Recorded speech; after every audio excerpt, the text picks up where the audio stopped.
الحمدللہ رب العالمین والصلاة والسلام علی سید الانبیاء والمرسلین محمد وعلی آلہ واصحابہ اجمعین والاکرمین۔ معزز ناظرین، اللہ تعالیٰ کا بہت بڑا احسان ہے۔ اللہ تعالیٰ کے فضل و کرم سے ہم تمام لوگ رمضان کا مبارک مہینہ گزار رہے ہیں، اور عنقریب یہ دن ختم ہو جائیں گے اور ہم پھر عید کا مقدس دن گزاریں گے جس میں بے انتہا خوشیاں منائی جائیں گی۔ آپ حضرات کے روبرو ہونے کا مقصد یہ ہے کہ عید کا دن جو ہم گزاریں گے اس سے متعلق اسلامی اور شرعی معلومات آپ حضرات تک پہنچائے جا سکیں۔ سب سے پہلی چیز، رمضان جو ہم گزار چکے ہیں، جتنا وقت گزر چکا ہے، ابھی سے اس رمضان کے لیے استغفار کریں، اللہ سے معافی طلب کریں، اور یہ اللہ سے دعا مانگیں۔ اپنی دعاؤں میں خاص طور پر اللہ سے یہ دعا مانگیں کہ اے اللہ، ہم نے رمضان کی جس طرح قدر کرنی چاہیے تھی ہم نہیں کر سکے، اور جو کچھ بھی اس میں ہم سے کوتاہیاں ہوئی ہیں، غلطیاں ہوئی ہیں، آپ اپنے فضل و کرم سے انہیں معاف فرما دیجئے، کیونکہ یہ معمول اولیاء اکرام کا، بزرگان دین کا اور حضرات صحابہ کی زندگی سے اور خود نبی اکرم صلی اللہ علیہ وآلہ وسلم کی زندگی سے ثابت ہے کہ وہ رمضان کی قدر کرنے کی مکمل کوشش کرتے اور صبح و شام عبادات میں اپنی زندگی گزارا کرتے تھے، اور جب ان سے کسی بھی معاملے میں کوئی کمی ہو جاتی، کوتاہی ہو جاتی، تو وہ اللہ سے استغفار کرتے اور معافی طلب کرتے تھے۔ تو پہلی چیز تو رمضان کے اختتامی مرحلہ ہے، تو کوشش کریں کہ ہم اللہ سے دعا مانگیں۔ اللہ تعالیٰ ہماری دعاؤں کو ضرور قبول کرے گا، اور اللہ سے ہمیں معافی طلب کرنی چاہیے کہ رمضان کو ہم جس طرح سے گزارنا تھا ہم نے اس طرح سے نہیں گزارا، اور اللہ ہی ہمیں معاف کرنے والا ہے۔ الغرض عید الفطر کا دن ہماری زندگیوں میں داخل ہوگا، تو عید الفطر سے متعلق سب سے پہلی چیز یہ ہے کہ 29 کی جو شب ہے وہ بھی تاقرات ہے، اس میں بھی بھرپور ہمیں عبادت کرنی چاہیے۔ اور اس کے بعد پھر عید الفطر کا جب دن آئے گا تو عید الفطر سے پہلے، یعنی نماز عید کے ادا کرنے سے پہلے، ہم تمام کو عید الفطر کا یعنی صدقہ فطر ہم سب کو ادا کرنا ضروری ہے۔ صدقہ فطر کیا ہے؟ صدقہ فطر کا ادا کرنا مسلمانوں پر واجب ہے، اور یہ صدقہ فطر عاقل و بالغ مرد و عورت، آزاد اور اسی طرح سے ہر صاحب نصاب پر واجب ہے۔ الغرض معزز ناظرین، عید الفطر کا دن جو ہماری زندگیوں میں آتا ہے، یقیناً یہ نبی اکرم صلی اللہ تعالی علیہ وسلم کی زندگی میں بھی ہمیشہ آیا کرتا تھا۔ اللہ کے رسول صلی اللہ علیہ وسلم نے عید کا جو سلسلہ شرعی اعتبار سے جس کی شروعات کی گئی، تو اس سے متعلق روایتوں میں آتا ہے کہ اس کی شروعات مدینہ منورہ سے ہوئی۔ اللہ کے رسول صلی اللہ علیہ وسلم نے مکے سے ہجرت فرمائی، اور آپ مدینہ منورہ میں آپ نے یہ دیکھا کہ مدینہ کے لوگ، یعنی جس کا پرانا نام یثرب تھا، تو وہاں کے لوگ 2 دن ایسے خاص طور پر عید کی طرح فل بہترین خوشیاں مناتے۔ وہ لوگ عیش و آرام، لہو و لعب کے کام کرتے، جس سے لوگوں کو بھی بہت ساری تکالیف کا سامنا ہوا کرتا تھا، جو شرعی حیثیت نہیں رکھتی تھی۔ اللہ کے رسول صلی اللہ علیہ وسلم نے ان سے جب دریافت کیا تو انہوں نے بتایا، یا رسول اللہ، ہم برسا برس سے ان دنوں میں خوشیاں مناتے آ رہے ہیں، اسی لیے ہم اسے عید کا دن کہتے ہیں۔ اللہ کے رسول صلی اللہ علیہ وسلم نے ان سے اس وقت میں 2 عیدوں کو تعارف کرواتے ہوئے بیان کیا کہ میں تمہارے سامنے اللہ کی جانب سے 2 عیدیں پیش کرتا ہوں، ایک تو عید الفطر ہے اور دوسرا اسی طرح عید الاضحیٰ ہے۔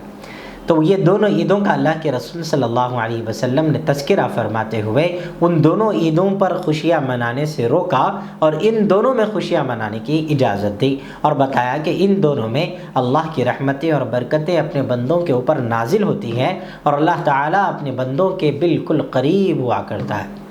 الغرض عید الفطر کی جو بات ہے اس کا تعلق رمضان المبارک سے ہے، اور عید الاضحیٰ کی جو بات ہے اس کا تعلق حضرت ابراہیم علیہ السلام، حضرت اسماعیل علیہ السلام کی اس عظیم الشان سنت سے متعلق ہے۔ الغرض یہ دونوں عیدیں ہیں جس میں عید الفطر کو چھوٹی عید کہا جاتا ہے اور عید الاضحیٰ کی عید کو بڑی عید کہا جاتا ہے۔ وہ اس لیے کہ عید الاضحیٰ کی اہمیت عید کا دن 3 دن جس کا وقت بتایا گیا، اور یہ عید کا دن صرف 1 دن ہمارے درمیان میں ہوا کرتا ہے۔ الغرض عید الفطر کس کے لیے ہے اور یہ عید کیسی ہے؟ یہ عید ان لوگوں کے لیے ہے جنہوں نے اس ماہ رمضان کی مکمل قدر کرتے ہوئے اس رمضان میں روزے رکھے، اس رمضان میں عبادتیں کی، اس رمضان میں اللہ کی فرما برداری کی، اس رمضان میں ان گناہوں سے معافی طلب کی جو گناہ وہ زندگی تمام کرتے ہوئے آئے ہیں، اور زندگی بھر کے علاوہ ان لوگوں سے معافی طلب کی جن کو ان لوگوں نے زمین پر رہ کر ستایا ہے۔ الغرض ہر وہ گناہ جس سے اللہ اور رسول اللہ صلی اللہ علیہ وسلم اور آپ کی مخلوق، آپ کے بندے ناراض ہوتے تھے، ان تمام اعمال سے جنہوں نے توبہ کر لی، یہ رمضان کی عید ان کے لیے ہے۔ یہ رمضان کی عید کن کے لیے؟ ان کے لیے ہرگز یہ عید کا دن نہیں ہے جنہوں نے افطاری کھانے کو بہتر سمجھا، جنہوں نے سحری کو ضروری سمجھا، اور جنہوں نے روزے کو ضروری نہیں سمجھا، جنہوں نے شاپنگ کو ضروری سمجھا، نئے کپڑے پہننا ضروری سمجھا۔ ان کے لیے بالکل یہ عید کا دن نہیں ہے، بلکہ عید تو ان کی ہے جنہوں نے اللہ کی رضا میں مصلوں کو بھگایا ہوگا۔ عید تو ان کے لیے ہے جنہوں نے طاق راتوں میں اٹھ کر اللہ کے لیے عبادتیں کی ہیں اور رو رو کر گڑ گڑا کر اللہ سے اللہ ہی کو طلب کیا ہو۔ تو ایسے بندوں کے لیے تو اصل عید کا دن عید الفطر منایا جاتا ہے، اور عید الفطر یقیناً اللہ کے رسول صلی اللہ علیہ وسلم کی مبارک فرمان کے مطابق ہم تمام کی وصولی کا دن ہے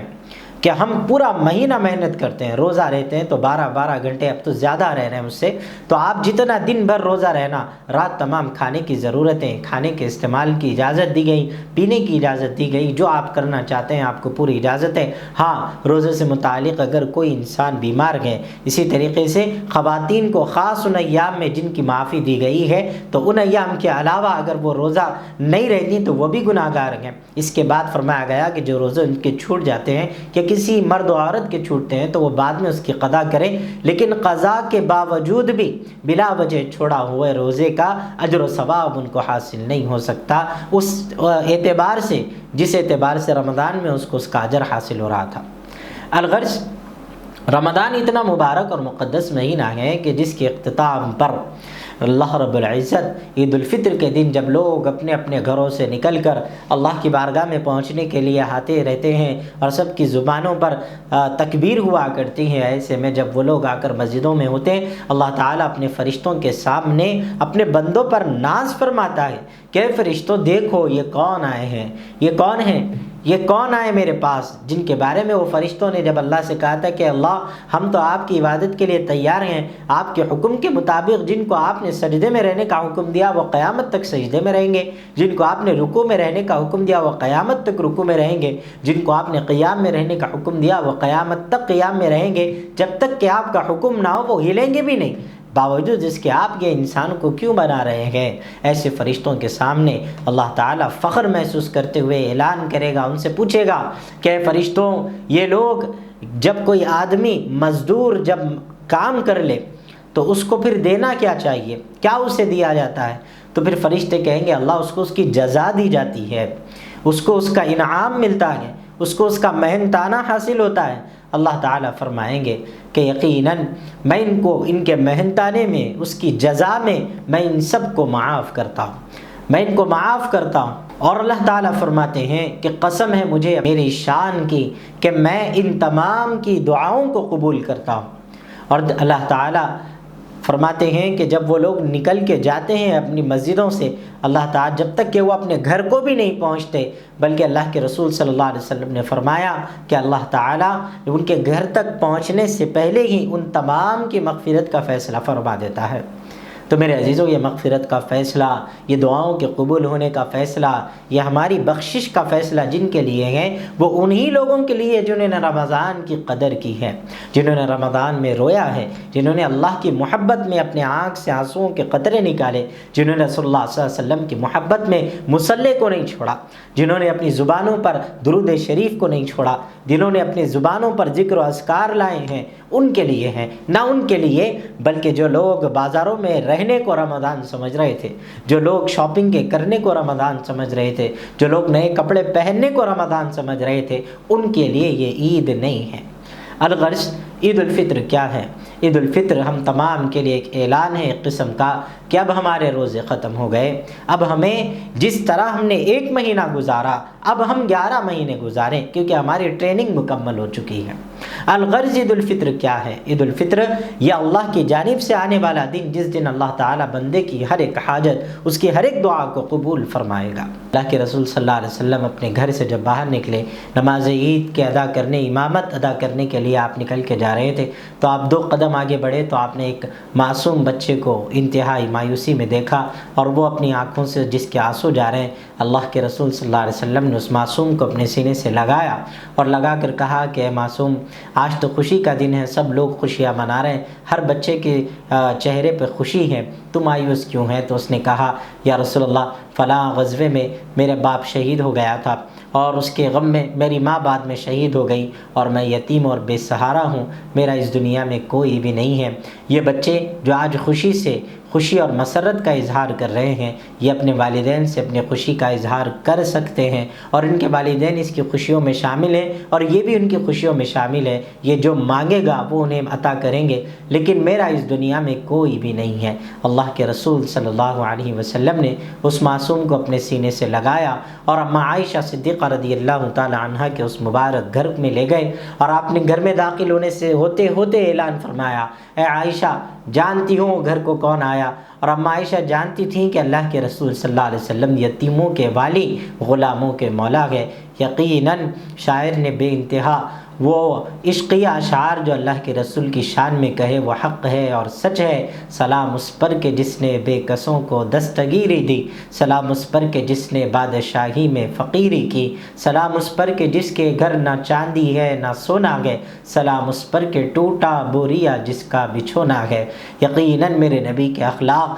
جس کے بارے میں اللہ نے قرآن میں فرمایا وَإِنَّكَ لَعَلَىٰ خُلُقٍ عَظِيمٍ، کہ اے حبیب، ہم نے پوری دنیا میں اور قیامت تک بھی آپ جیسے اخلاق والا نہ پہلے کبھی آیا ہے نہ بعد میں کبھی آ سکتا ہے۔ ہم نے آپ جیسے اخلاق والا دیکھا ہی نہیں ہے۔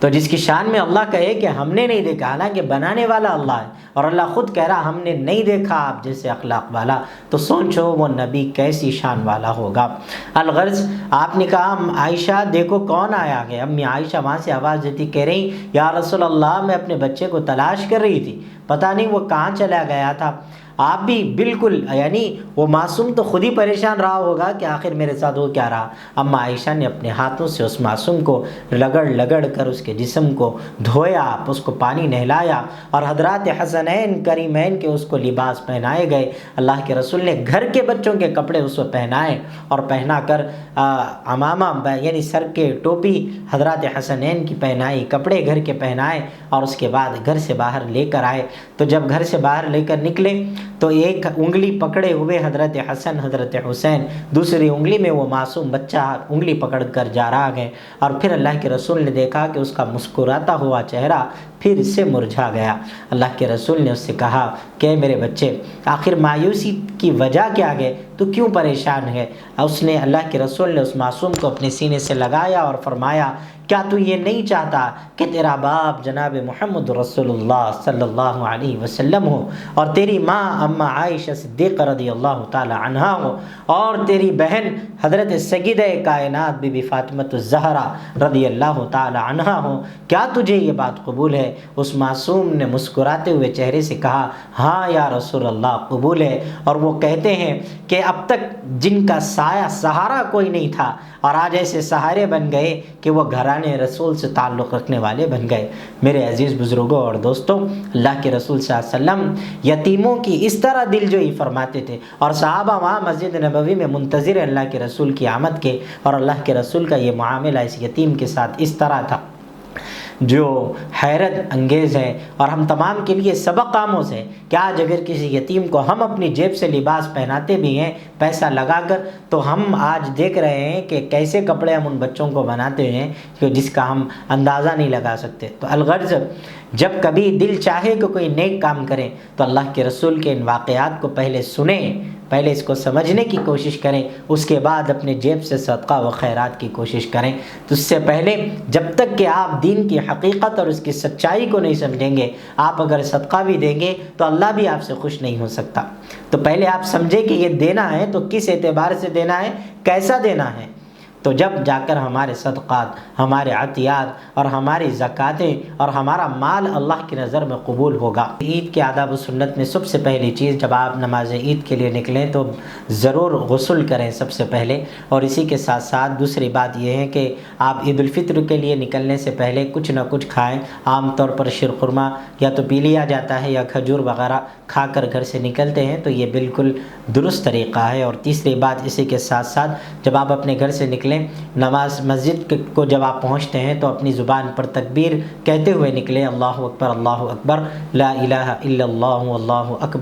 اکبر وللہ الحمد۔ پھر اسی کے ساتھ ساتھ عید کی مبارکبادی دینا بھی چاہیے۔ پھر اسی کے ساتھ ہم تمام کو اچھا لباس عید کے دن پہننا چاہیے۔ اور پھر اسی کے ساتھ ساتھ نماز عید کے لیے جب آپ جائیں تو جس راستے سے آپ جاتے ہیں تو پھر واپس ہوتے وقت دوسرے راستے کا انتخاب فرمائیں، یعنی جس راستے سے آپ جاتے ہیں تو لوٹ کر دوسرے راستے سے گھر کی طرف جانا بہتر ہے۔ بہرحال یہ عید کا دن آپ سب کو مبارک ہو، اور اس دن کی اللہ تعالی ہم تمام کو قدر کی توفیق نصیب فرمائے۔ وآخر دعوان الحمدللہ رب العالمین۔